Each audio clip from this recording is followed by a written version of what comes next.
Bismillahirrahmanirrahim.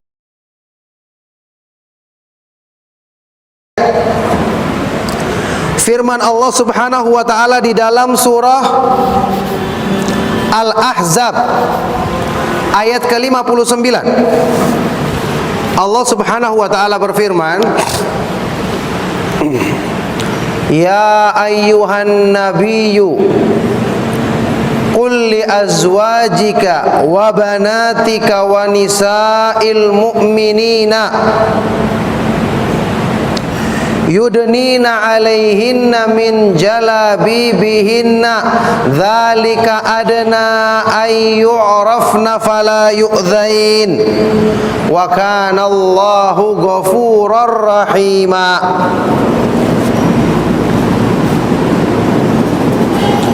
Wahai Nabi, kulli azwajika, katakanlah kepada istrimu, kepada anak-anak perempuanmu, dan kepada perempuan-perempuan, istri-istri kaum mukminin, hendaknya mereka mengulurkan jilbabnya ke seluruh tubuh mereka, menutupi auratnya.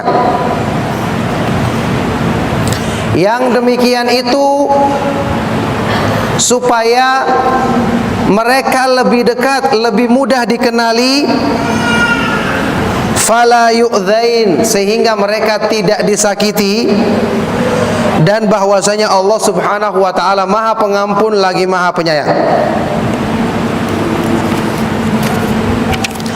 Coba kita perhatikan ayat ini.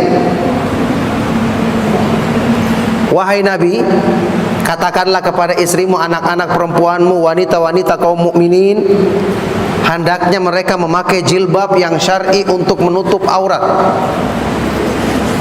Buat apa memakai jilbab?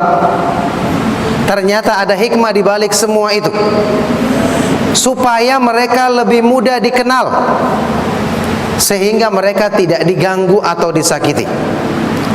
Wa kana Allahu ghafurar rahima, dan bahwasanya Allah Subhanahu wa taala Maha Pengampun lagi Maha Penyayang. Ini kita ambil satu kaidah penting dalam memahami ayat-ayat Al-Qur'an. Setiap ada satu ayat yang diakhiri dengan penyebutan nama-nama Allah yang Maha Indah, apa kaidahnya? Bahwa nama Allah ini mesti berhubungan, berkaitan dengan apa yang disebutkan dalam ayat tersebut, isi yang disebutkan dalam ayat tersebut. Sebelum kita bahas isi ayat ini, baru kita lihat penutupnya saja sudah merupakan kebaikan, kabar gembira dan kemuliaan bagi perempuan. Apa itu?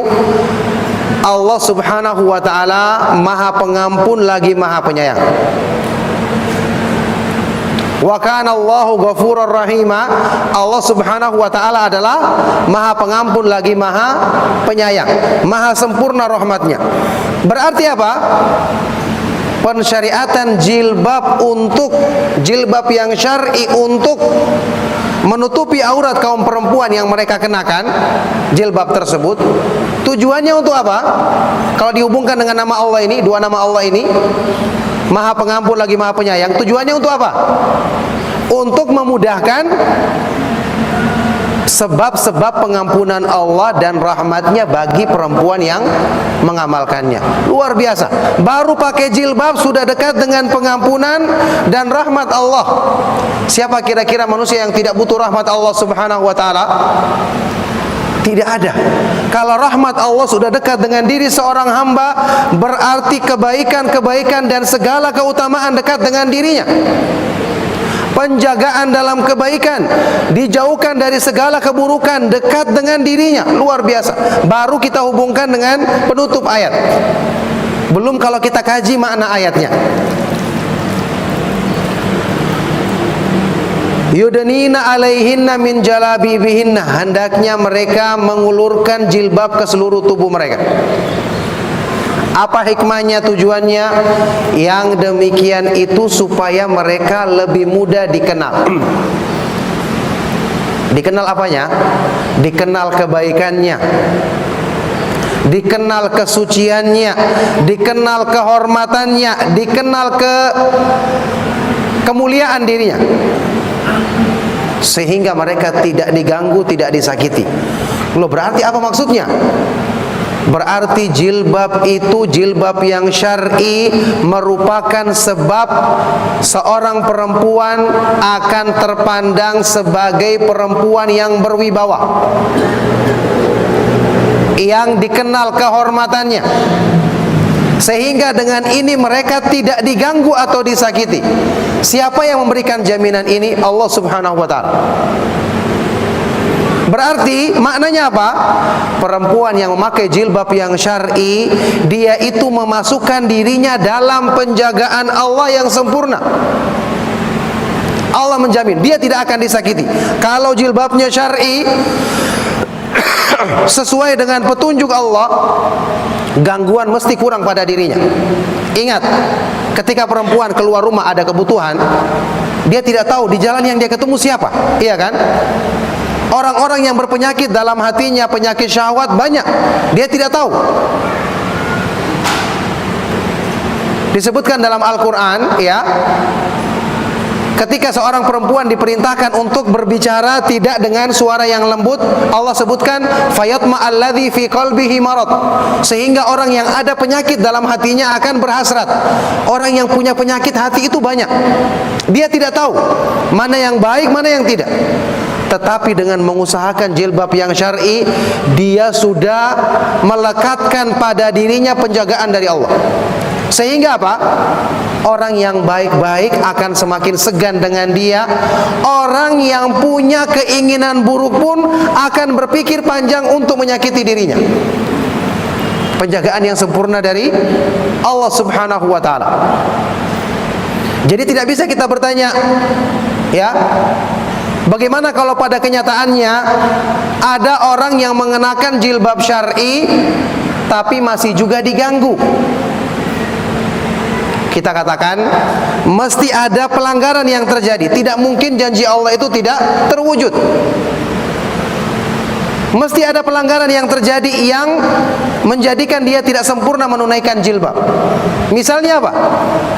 Pakai jilbab syar'i katanya, tapi keluar berkeliaran di jalan jam 1 malam, pasti diganggu.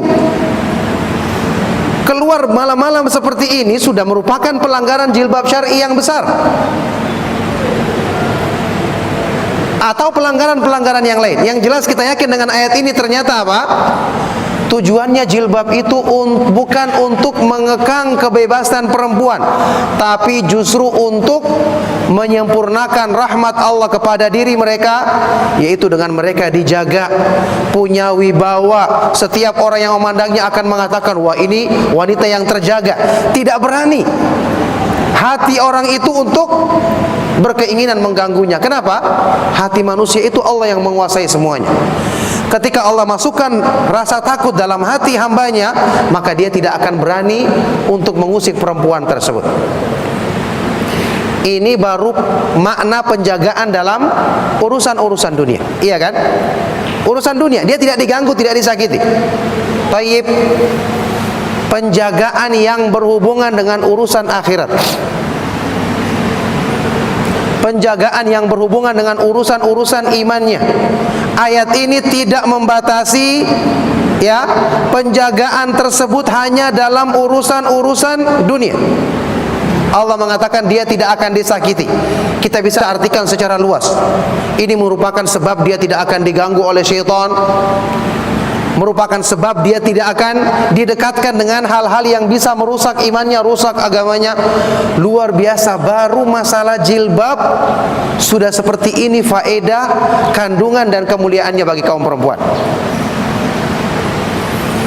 Sekarang contoh ini membuktikan kepada kita bahwa Allah Subhanahu wa ta'ala menjadikan, ya, sesuatu yang saya katakan tadi dianggap oleh orang-orang yang jahil mengekang kebebasan kaum perempuan, ternyata ini justru mencerminkan sebab-sebab kemuliaan dan ketinggian mereka.